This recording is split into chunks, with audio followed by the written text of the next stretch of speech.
Olá, sejam bem-vindos. Exclusão do CMS da base de cálculo de PIS e COFINS. Eis o tema de hoje. O ICMS, Imposto sobre Operações relativas à circulação de mercadorias e sobre prestação de serviço de transporte intermunicipal e interestadual e de comunicação. Esse é o nosso conhecido ICMS.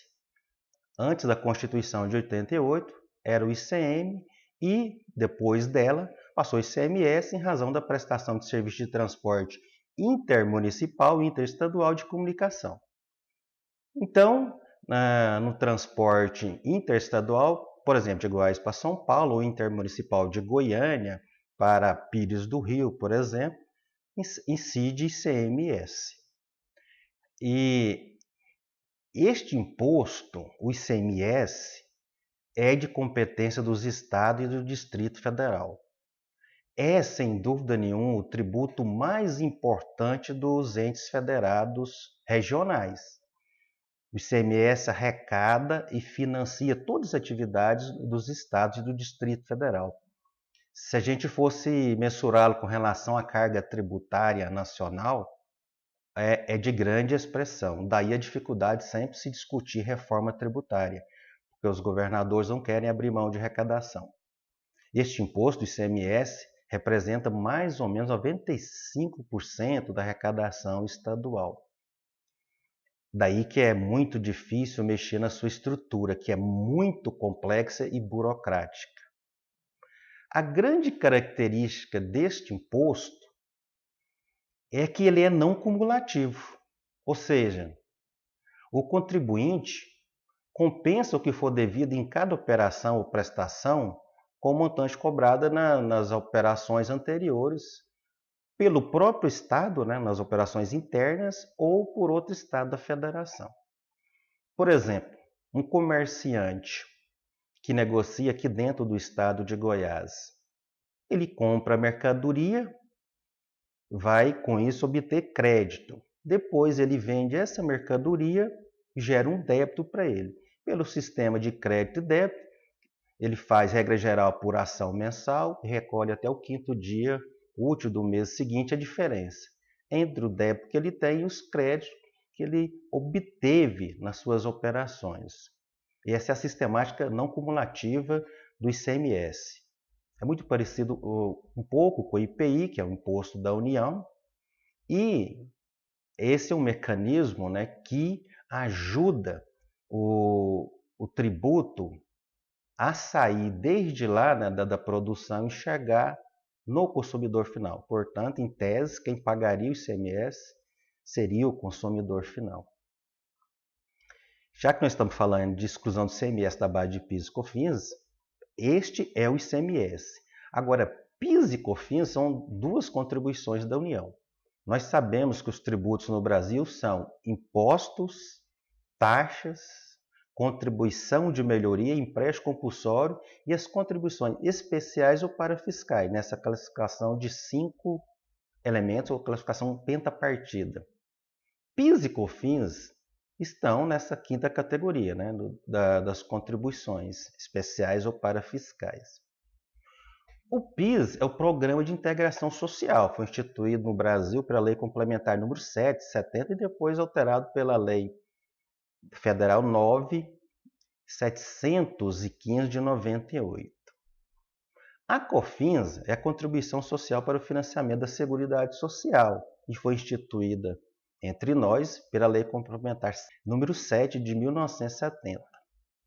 Essas duas contribuições, ou seja, PIS e COFINS, e também o outro irmão do PIS, que é o PASEP, se destinam a financiar a Seguridade Social. Portanto, se arrecada com elas recursos financeiros para custear saúde, previdência e assistência social. Sobretudo, a previdência social. O PIS e seu irmão gêmeo, o PASEP, se destinava lá na década dos militares a financiar, a formar um patrimônio para os empregados, no caso do PIS, e um patrimônio para os servidores públicos, no caso do PASEP. Com a Constituição de 1988, o PIS e o PASEP deixaram de formar esse fundo para os trabalhadores e os seus recursos são destinados a financiar muitas prestações sociais.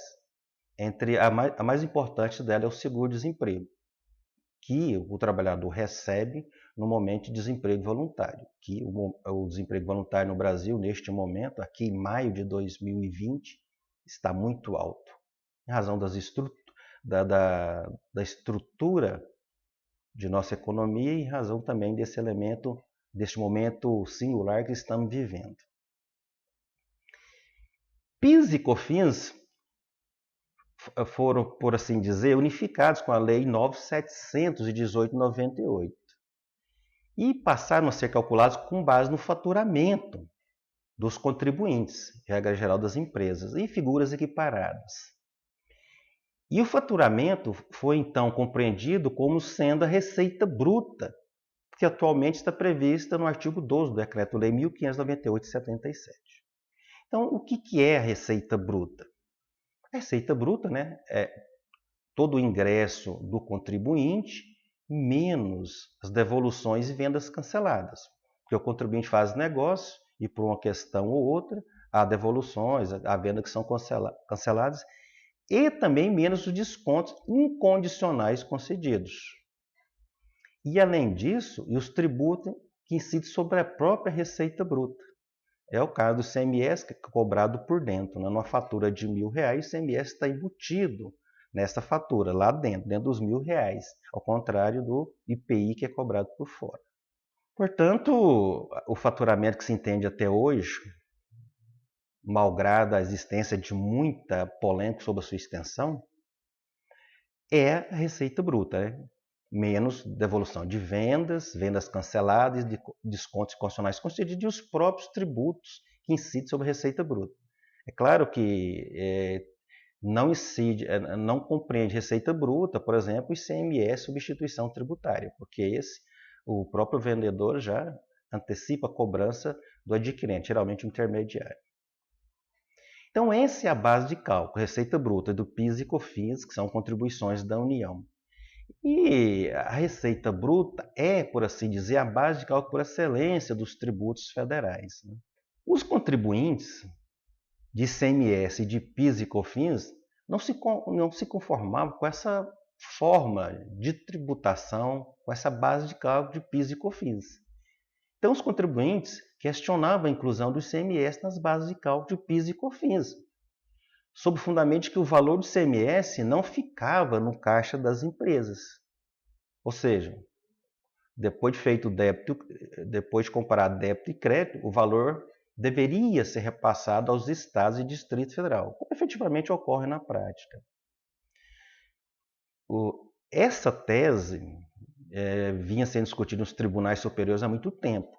E o Superior Tribunal de Justiça, o STJ, que é o nosso tribunal superior que cuida da uniformização do direito federal no Brasil, não encampava, esse entendimento. Inclusive, havia 2 súmulas negando a exclusão do ICMS da base de cálculo de PIS e COFINS.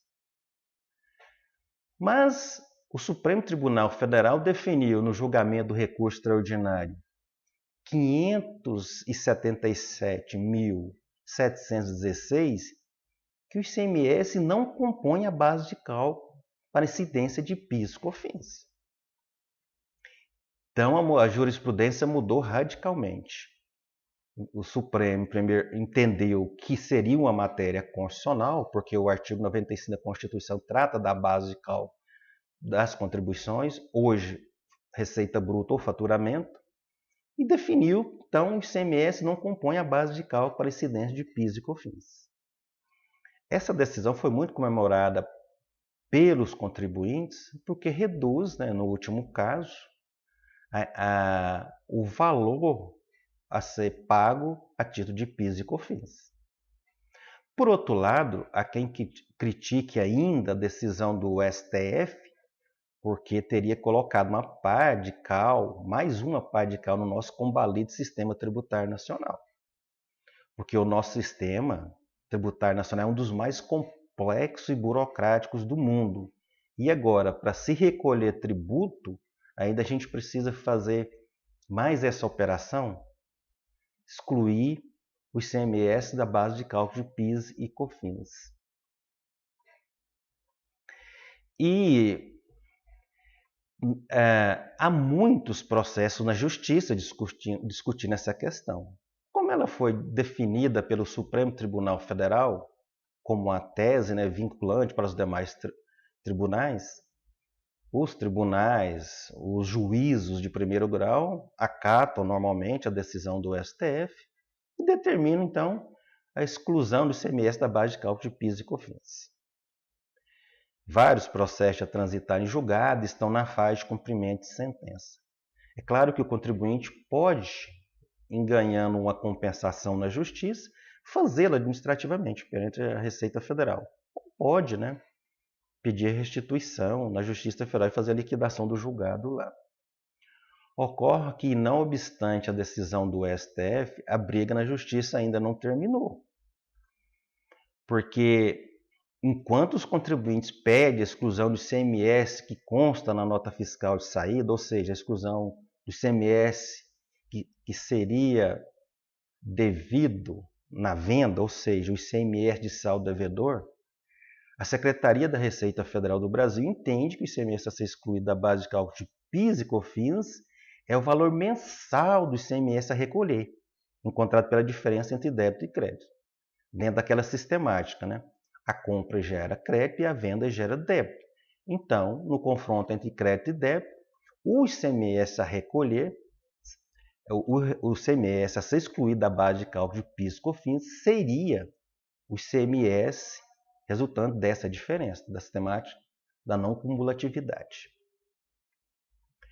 O entendimento do Fisco Federal é de que, se não fosse adotada a sistemática de débito e crédito, haveria repetição de valor maior do que o contribuinte efetivamente pagou ou deveria pagar ao Estado ou Distrito Federal.